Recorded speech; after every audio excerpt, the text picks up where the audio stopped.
अच्छा बच्चों, एक बार ना मैं फिर से एक्सप्लेन कर देता हूँ, ठीक है।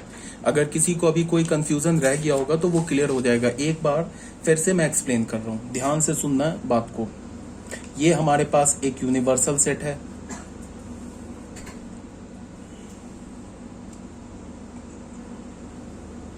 ए सेट,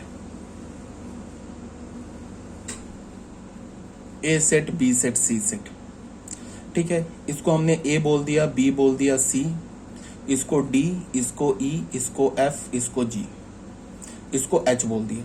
तो ये जो एच रीजन है ना, एच रीजन, ये किसे रिप्रेजेंट कर रहा है? नीदर ए, बी और सी। ये इस एच रीजन का मतलब ये सारा रीजन हो गया ना। इस रीजन में जो एलिमेंट आएगा ना, वो ए में भी नहीं है, बी में भी नहीं है, सी में भी नहीं है। ए रीजन में आएगा वो सिर्फ ए में है, ये सिर्फ बी में है, और ये सी रीजन में सिर्फ सी में है। अगर मैं तुम्हें बोलूं कि number of element in A only, तो number of element in A only, A only, इसको मैंने क्या बोल रखा है?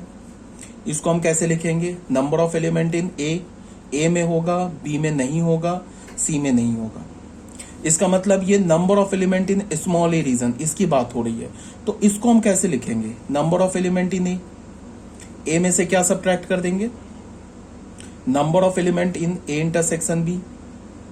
उसके बाद क्या सब्ट्रैक्ट करेंगे? Number of element in A intersection C. उसके बाद क्या सब्ट्रैक्ट करेंगे? हाँ ठीक है, ए इंटरसेक्शन सी सब्ट्रैक्ट कर दिया। तो एक बार तो ए इंटरसेक्शन बी सब्ट्रैक्ट कर दिया, दूसरी बार ए इंटरसेक्शन सी सब्ट्रैक्ट कर दिया। तो ये जो जी पोर्शन है ना, जिसमें ए बी सी तीनों है, ये दो बार सब्ट्रैक्ट हो गया, तो एक बार ऐड कर दिया, A intersection B intersection C. इसी लाइन पे तुम number of element in B निकाल सकते हो, बी ओनली, और number of element in C only निकाल सकते हो, ठीक है। अब अगर मैं बोलूं number of element in A and B only, मतलब ई रीजन की मैं बात कर रहा हूं, इस रीजन में कितने एलिमेंट्स हैं? तो इसमें ए है, इसमें बी भी है, बट सी नहीं है। इसको तुम कैसे लिखोगे? सिंपल लॉजिक से, ए इंटरसेक्शन बी में से क्या तुम सब्ट्रैक्ट कर दोगे? Number of element in A intersection B intersection सी।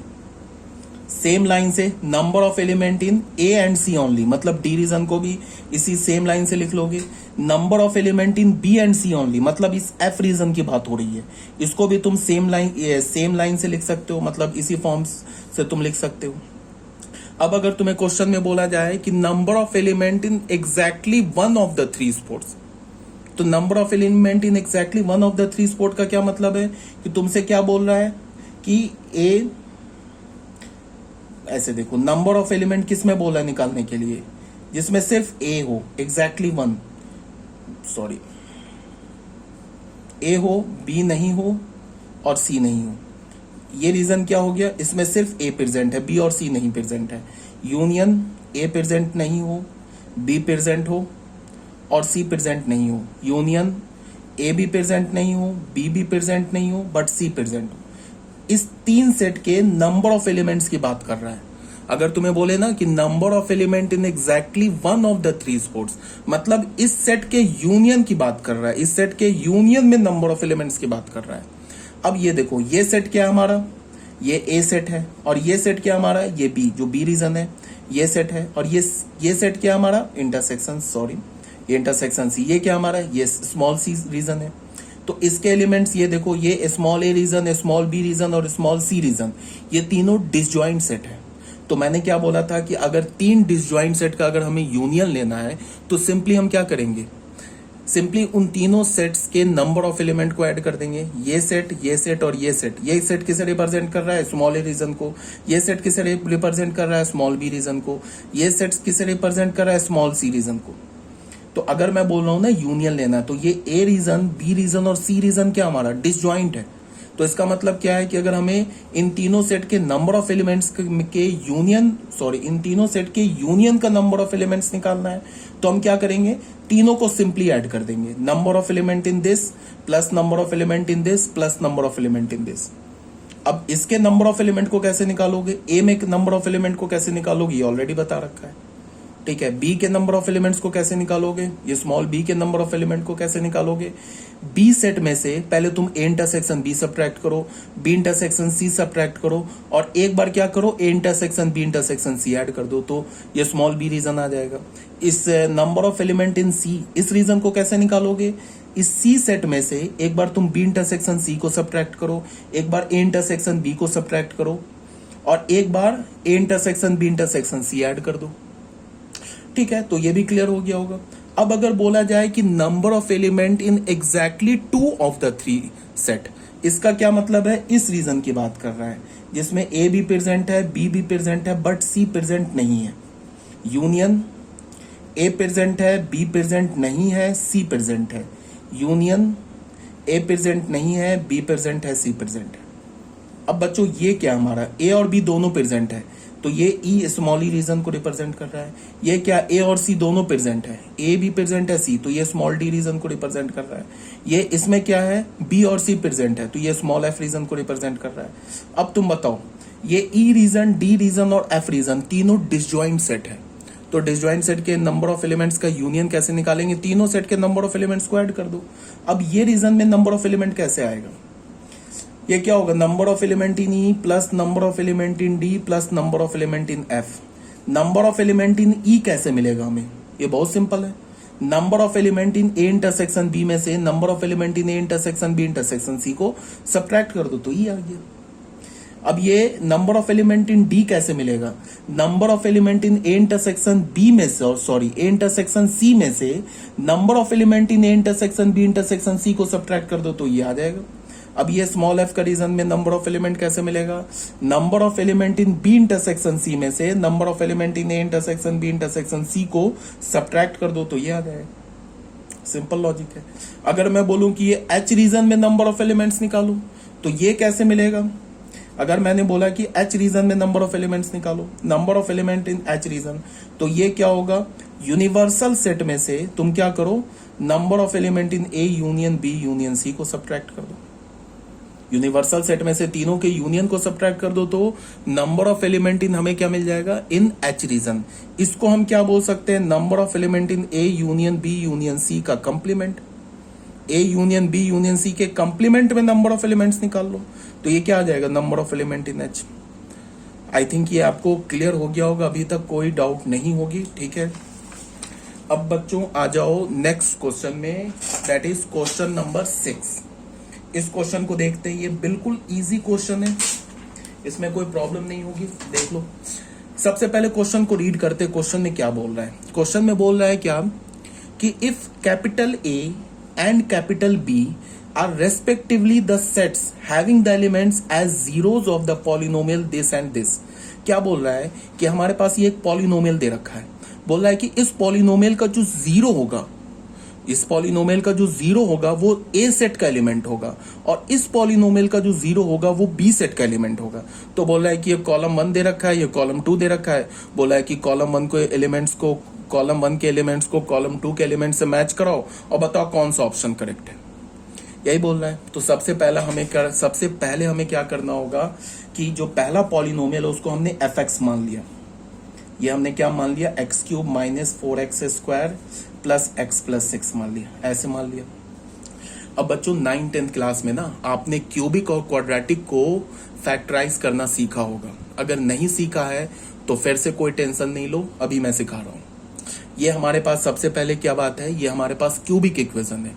तो क्यूबिक इक्वेशन को सॉल्व करने का एज सच कोई जनरल मेथड नहीं है। जनरल मेथड का मतलब जैसे हम क्वाड्रेटिक के लिए हमारे पास मेथड है ना, फैक्टराइज करके निकाल लेते हैं, या फिर हम उसमें कंप्लीटिंग द स्क्वायर करके उसका रूट निकाल लेते हैं, या फिर हम क्वाड्रेटिक फॉर्मूला यूज कर लेते हैं minus b plus minus root d upon 2a वाला, वो फॉर्मूला यूज करके उसका रूट निकाल लेते हैं। बट क्यूबिक का एज सच कोई रूल नहीं है। तो क्यूबिक को हम सॉल्व कैसे करते हैं? क्यूबिक को के एक रूट को या एक जीरो को, अच्छा उससे भी पहले जीरो और रूट क्या होता है? देखो, पॉलिनोमियल का जीरो होता है और इक्वेशन का रूट होता है। अगर मैंने तुम्हें एक इक्वेशन ऐसे दिया ना hx, मान लो मैंने तुम्हें दे दिया x माइनस 1, ये क्या हमारा पॉलिनोमियल है, x माइनस 1 पॉलिनोमियल है। अगर मैं तुम्हें बोलूं कि इस पॉलिनोमियल का जीरो क्या है, तो जीरो क्या होगा? x 1 होगा जीरो। क्यों होगा 1 0? बिकॉज h1 का वैल्यू जीरो आ रहा है। डाल के देख लो, x की जगह 1 डालोगे तो जीरो आ जाएगा। तो अगर मैं बोलूं कि इस hx पॉलिनोमियल का जीरो क्या है, तो वो 1 है। 1 is the zero of this polynomial. अब अगर मैंने hx को जीरो कर दिया तो क्या हो जाएगा, x माइनस वन को जीरो कर दिया। अब ये क्या हो गया, ये इक्वेशन आ गया।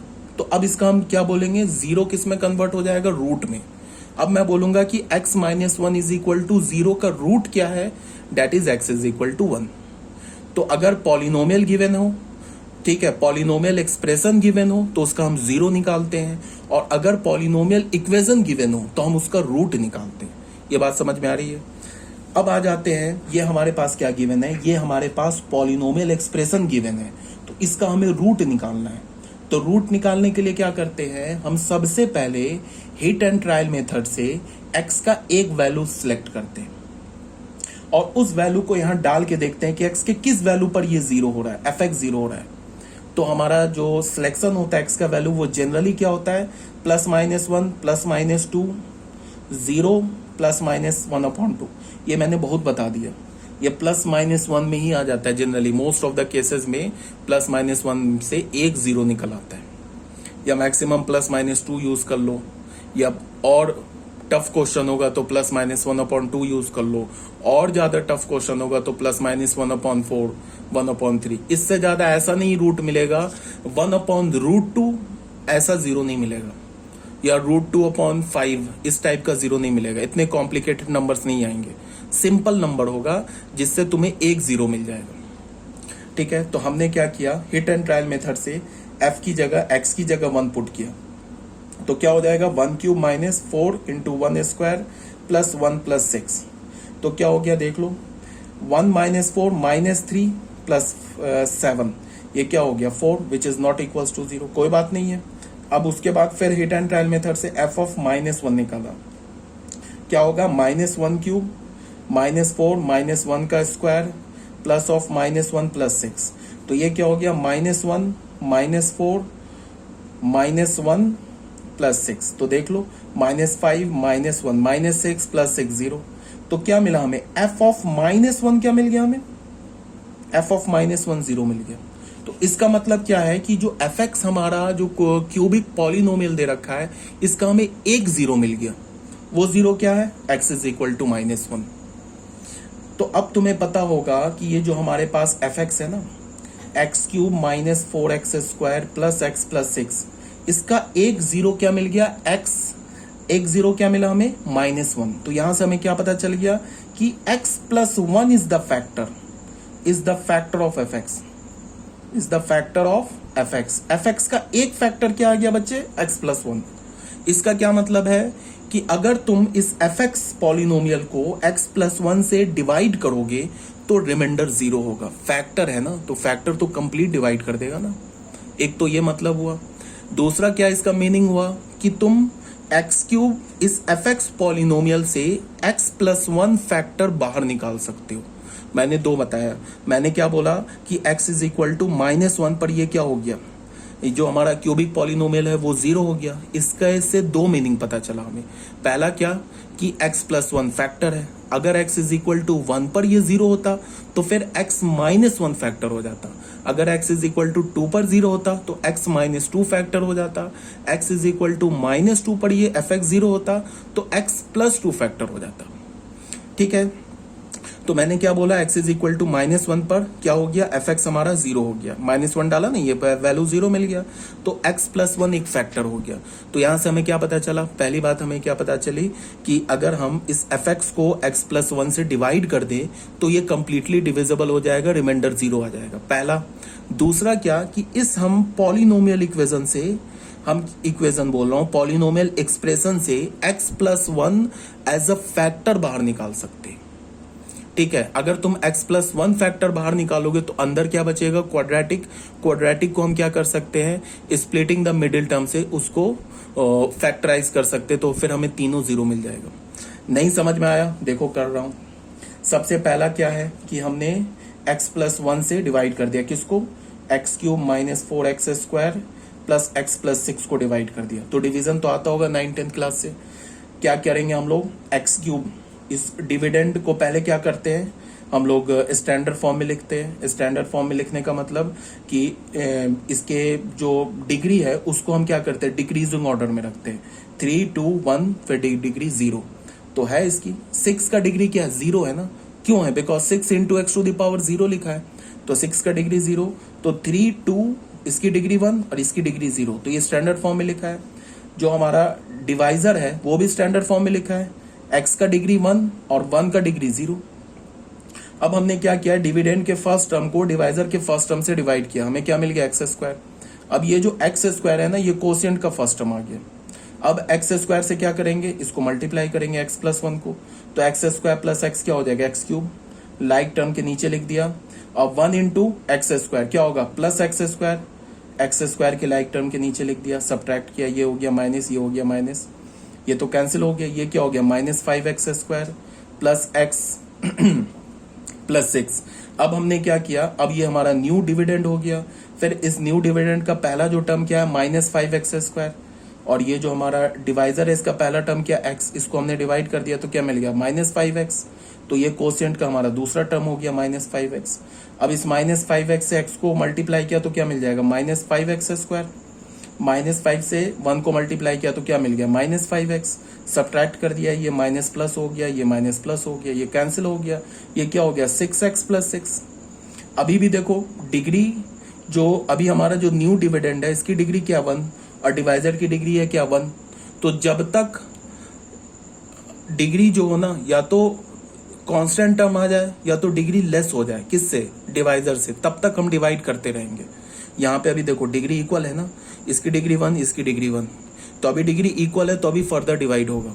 हम डिवीजन कब स्टॉप करेंगे, जब हमारा रिमाइंडर का डिग्री डिवाइजर की डिग्री से या तो कम आ जाए या तो फिर वो कांस्टेंट आ जाए। तो अभी तो डिग्री इक्वल है, तो फिर फर्दर हम डिवाइड करेंगे। डिवाइड कैसे करेंगे, 6x को किससे डिवाइड करेंगे, x से, क्या आएगा 6, ये 6 कोशिएंट का तीसरा टर्म हो जाएगा। फिर इसको 6 को x से मल्टीप्लाई करेंगे, होगा 6x प्लस 6, सब्ट्रैक्ट कर देंगे माइनस माइनस 0। अब देखो ध्यान से, अब हम लोग क्या लिख सकते हैं, ये तो आता है ना dividend is equal to divisor plus remainder, sorry dividend is equal to divisor into quotient plus remainder. तो डिविडेंड हमारा क्या है, x cube minus 4x square plus x plus 6। Divisor क्या हो गया हमारा x प्लस 1, कोशिएंट हमारा क्या हो गया x square minus 5x plus 6, remainder क्या हो गया 0।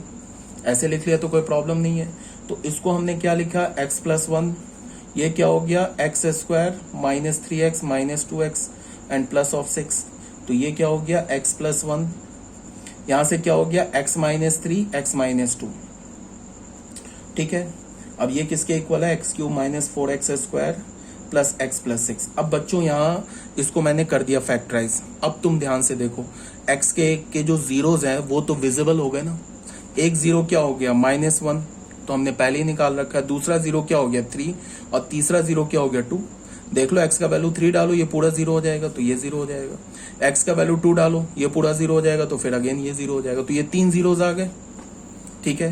तो क्वेश्चन में क्या बोल रहा था कि इस पॉलिनोमियल के जो जीरोज होंगे वो ए सेट के एलिमेंट्स होंगे। तो ए सेट का एलिमेंट क्या मिल गया हमें, -1, 3, 2, ठीक है ना, ये मिल गया ना ए सेट का एलिमेंट। एक तो हमने क्या किया, पहले एक फैक्टर खोजा, फिर फैक्टर से डिवाइड किया।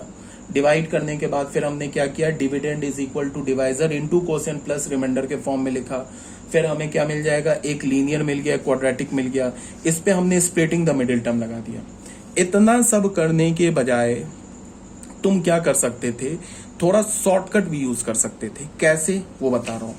हमारे पास क्या है, x cube minus 4x square plus x plus 6, और मैंने क्या बोला कि x प्लस 1 इसका एक फैक्टर है। इसका क्या मतलब है कि x प्लस 1 इससे बाहर आ जाएगा, मतलब x प्लस 1 तुम कॉमन ले सकते हो।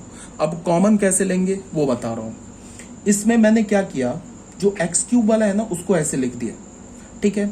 उसके बाद x क्यूब से 1 डिग्री कम क्या होगा 2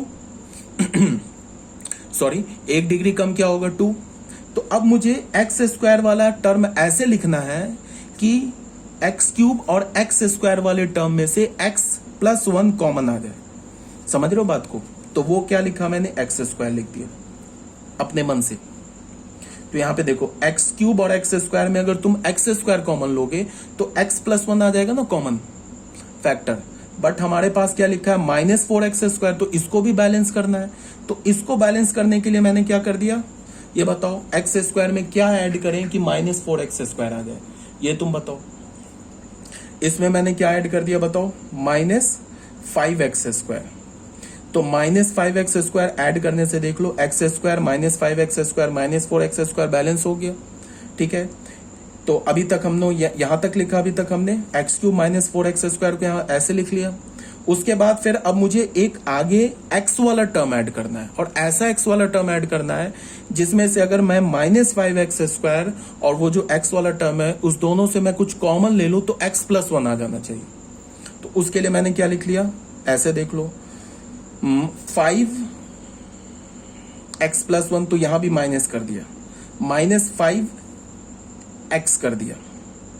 अब बच्चों देखो, यहां अगर मैं दोनों से, इस दोनों से अगर मैं -5x कॉमन लूंगा ना, तो फिर इस दोनों से x+1 कॉमन आ जाएगा।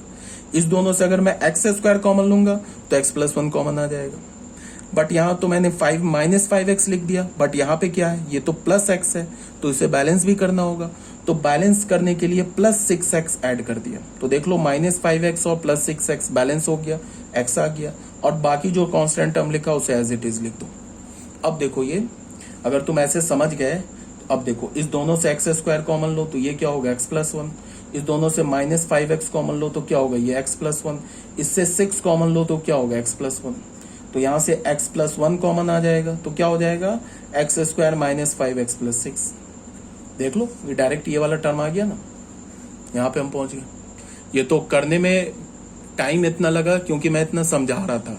अगर तुम ये समझ जाओगे तो 2 सेकंड में निकाल लोगे, क्यूबिक को तुम क्या कर लोगे, फैक्टराइज कर लोगे। तो ए सेट निकाल लिया हमने। दूसरा जो हमारा फंक्शन दे रखा है वो क्या दे रखा है, x³, इसको हमने gx फंक्शन मान लिया। gx में क्या दे रखा है, x³ -6x² plus 11x -6 plus 11x -6। अब बताओ, g1 निकाला, g1 क्या हो गया, 1 - 6 प्लस 11 - 6, ये क्या हो जाएगा, -5 + 5 0 हो गया। तो 1 पर 0 1 है, इसका मतलब x - 1 is the factor of gx। ये क्या हमारा फैक्टर, gx का फैक्टर है। तो इसका क्या मतलब है कि x - 1 को हम बाहर निकाल सकते हैं। एक तो ऑप्शन क्या है तुम्हारे पास कि तुम x - 1, ये gx को x - 1 से डिवाइड करो, कंप्लीटली डिविजिबल हो जाएगा। फिर dividend is equal to divisor into quotient plus remainder कर दो। वहां से फिर क्या होगा, एक x - 1 एक लीनियर आ जाएगा, एक क्वाड्रेटिक आ जाएगा। क्वाड्रेटिक को स्प्लिटिंग द मिडिल टर्म कर दो तो वहां से तीनों 0 आ जाएगा। एक तो ये ऑप्शन है। दूसरा क्या ऑप्शन है कि तुम x - 1 को gx से बाहर निकाल दो एज अ कॉमन फैक्टर। तो वो बहुत आसान है। देखो कैसे, ये मैं इसको gx क्या हमारे पास, ये देखो, x³ -6x² plus 11x -6। x - 1 मुझे कॉमन निकालना है, तो देखो क्या किया मैंने, x³ को पहले लिख दिया। अब मुझे इसको नहीं देखना, मुझे -6x² को। अब मैं बस इतना सोच रहा हूं कि x² का कौन सा टर्म ऐड करूं जिसमें से अगर मैं x³ और x² में से कोई कॉमन ले लूं तो x - 1 आ जाए। तो ऑब्वियस सी बात है, -x²। अगर तुम इन दोनों से x² लोगे ना कॉमन तो x - 1 आ जाएगा। अब इसको देखना है, यहाँ पे तो -6x² लिखा है और ये तो -x² मैंने लिख दिया। इसका मतलब -5x² मुझे ऐड करना होगा, तभी तो जाके बैलेंस होगा। अब मुझे यहाँ पे एक x का टर्म लिखना है, ऐसा x का टर्म लिखना है कि मैं -5x² और जो मैं x का टर्म लिखूंगा उसमें से मैं अगर कॉमन ले लूं तो x - 1 कॉमन आ जाए। तो वहां पे क्या होगा, इसको कैसे मैं लिखूंगा बताओ, +5x देना होगा, तभी तो -5x कॉमन लेंगे तो x - 1 कॉमन फैक्टर आ जाएगा। अब ये 5x लिख दिया, बट क्वेश्चन में यहाँ पे क्या है, 11x है, तो इसको भी बैलेंस करना है, तो 6x अब हो गया बैलेंस। ये -6 लिखा है, ये ऑलरेडी खुद से क्या हो जाएगा, ये मतलब खुद से ये क्या हो जाएगा, सेट हो जाएगा। अब तुम देखो, x² कॉमन ले लो तो क्या होगा, ये x - 1, -5x कॉमन ले लो तो ये क्या होगा, x - 1, +6 कॉमन ले लो तो x - 1। अब टोटल में से x - 1 कॉमन ले लो तो x² -5x + 6। तो यहां से हमें क्या मिल गया, x - 1, ये क्या मिल गया, x - 3 और ये x - 2। तो यहां से इसका 0 क्या आ गया, इसका 0 में क्या मिला, देख लो। तो gx को मैंने क्या लिख दिया, gx को मैंने लिख दिया x - 1, x - 2, x - 3। तो बताओ x = 1 पे भी ये 0 है gx, तो एक रूट एक जीरो क्या मिल गया 1, दूसरा जीरो क्या मिल गया 2 और तीसरा जीरो क्या मिल गया 3। तो बी सेट हमें क्या मिल गया 1, 2, 3 और ए सेट हमें क्या मिल गया -1, 3, 2। अब आ जाओ, इतना करने के बाद हमने क्या किया, अब क्या बोल रहा है कॉलम 1 में a माइनस बी बोल रहा है, ठीक है ना। तो a माइनस बी देख लो, कॉलम 1 में क्या बोल रहा है a माइनस ऑफ बी। तो देख लो a माइनस बी हमने क्या निकाला, तो a माइनस बी क्या हमारा -1, 3, 2 में से b हटा दिया, b क्या 1, 2, 3, तो क्या 2, 3 हट गया तो क्या मिल गया -1। उसके बाद क्या बोल रहे हैं, तो फर्स्ट पार्ट है, तो a माइनस बी -1 किससे मैच कर रहा है q से, तो फर्स्ट वाला किससे मैच कर गया q से, ठीक है। अब आ जाते हैं सेकंड में, सेकंड में क्या बोल रहा है b माइनस ए, तो b माइनस ए, तो b माइनस ए क्या होगा 1, 2, 3 में से क्या सब्ट्रैक्ट कर देना है -1, 3, 2 कर देना है, तो ये क्या हो जाएगा 3, 2 हट गया तो क्या हो गया 1। तो इसका मतलब 1 किस में है, किससे मैच करेगा r से, देख लो बच्चे 1 किससे मैच करेगा r से ना, तो इसका मतलब कि सॉरी 1 नहीं, सेकंड जो है वो किससे मैच करेगा r से, इसका क्या हो गया r।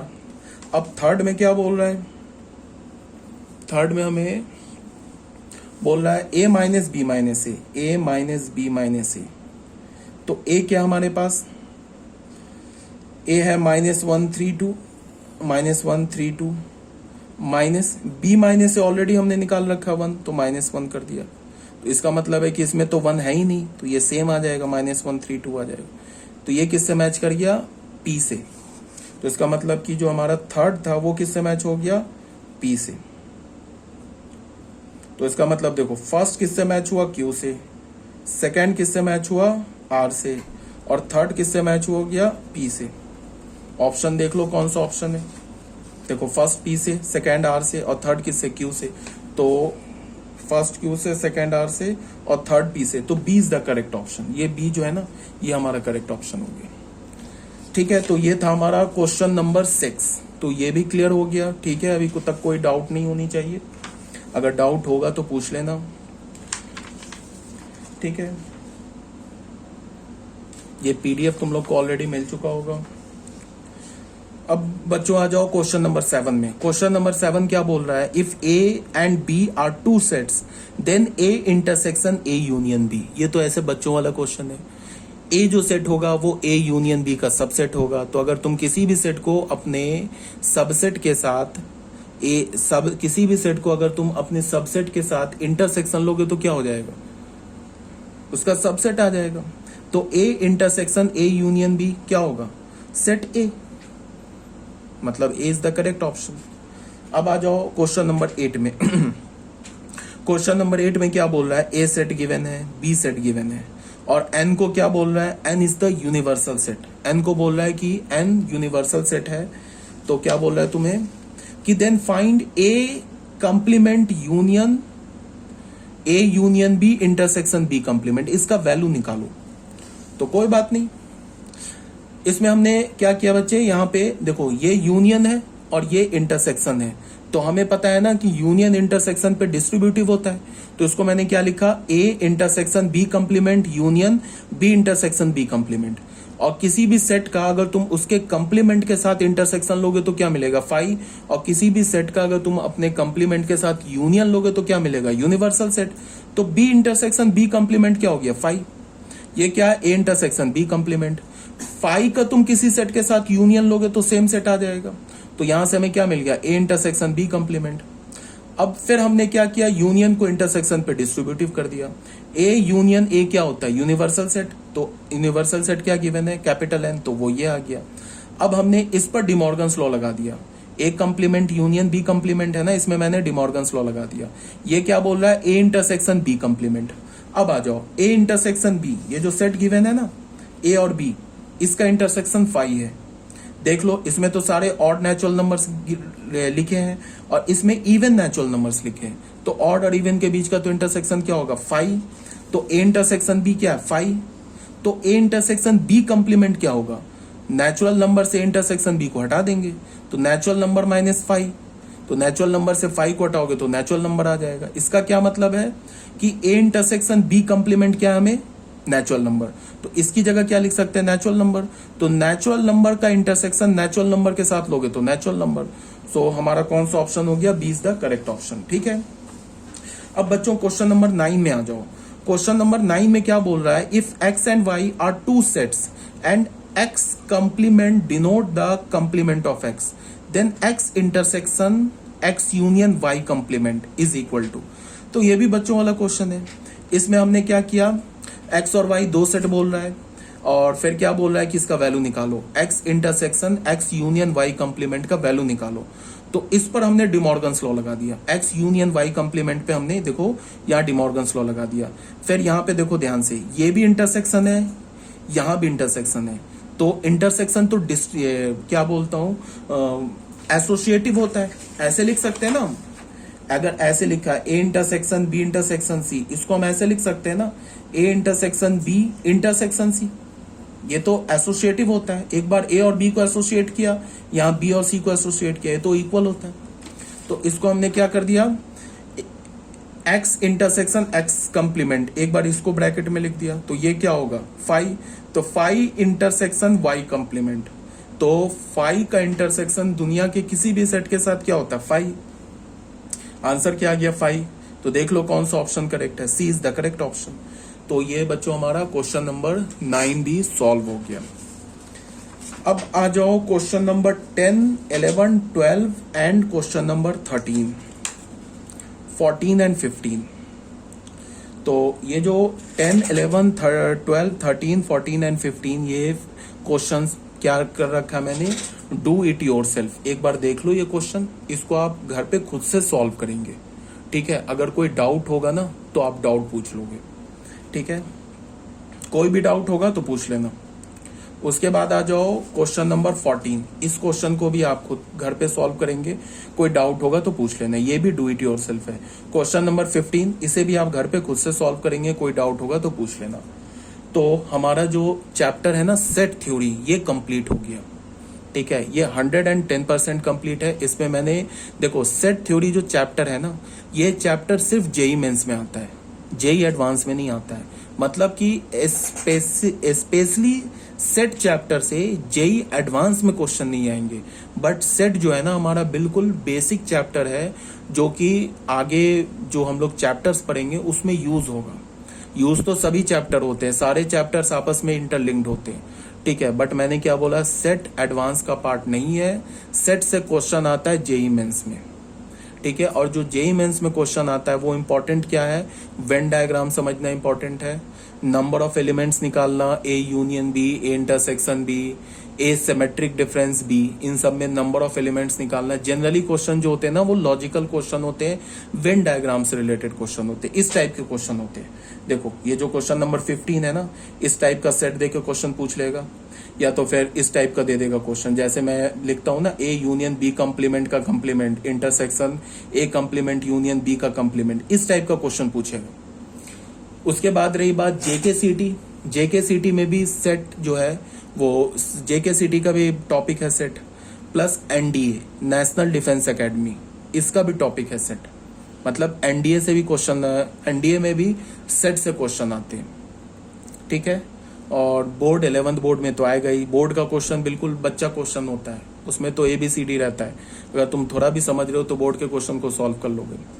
और जेई मेंस में पार्ट है सेट, एडवांस का नहीं है। जेकेसीटी हो गया, फिर तुम्हें एनडीए हो गया, फिर तुमको जामिया हो गया, AMU हो गया, तो ये सब जो यूनिवर्सिटी है, फिर आपको बिट्स प्लानी हो गया, फिर या फिर तुम इसको VIT हो गया, ये सारी यूनिवर्सिटी जो है ना, इन सब में सेट से क्वेश्चन आते हैं। ठीक है, इन सारे यूनिवर्सिटी जो जेई मेंस और बाकी क्या मैंने बोला, अलीगढ़ हो गया, जामिया हो गया, बिट्स प्लानी हो गया, JKCT हो गया, NDA हो गया, इन सब में आते हैं सेट के क्वेश्चन। तो आई थिंक आपको क्लियर होगा, कोई डाउट नहीं है, कोई डाउट होगा तो पूछ लेना। ओके।